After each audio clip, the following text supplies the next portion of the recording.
we see that climate change is affecting very much the financial markets and the predictability of the financial markets that we are dependent on to secure long-term returns.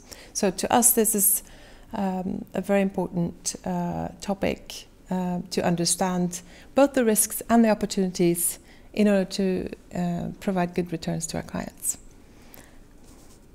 And companies with a high carbon intensity will be very vulnerable to shifting regulations, both as a consequence of climate policy, but also air emission regulations and other tax enforcements, shifting consumer preferences. And so we see that companies with a high carbon intensity has a very high financial risk also.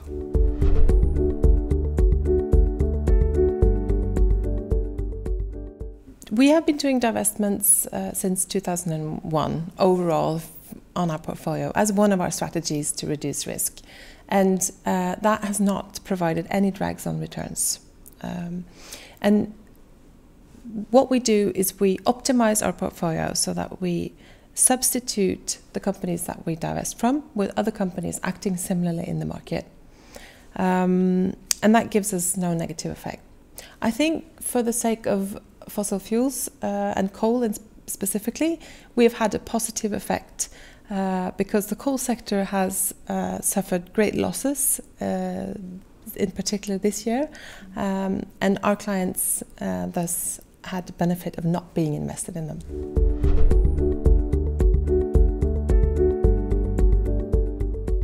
We work gradually to increase the quality of what we have in our portfolio, and I think that's the absolute most important thing to do. But it doesn't work the way that one by one divest and invest. When we divest from certain companies, like I said, there are quantitative models selecting other companies to invest in. So I couldn't point at that specific company and say, I divested from this and invested in this. But overall, we set targets to increase the sustainability quality of our portfolios. So on the company level, we gradually shift into companies that are financially robust, but also sustainable operations and strategically better prepared than their peers. In other asset classes, we also shift into greener investments, such as green bonds, which is infrastructure projects, renewable projects. For us, it's the overall performance on sustainability that's important. Carbon and climate risk is one big factor in that, but it's not the only one.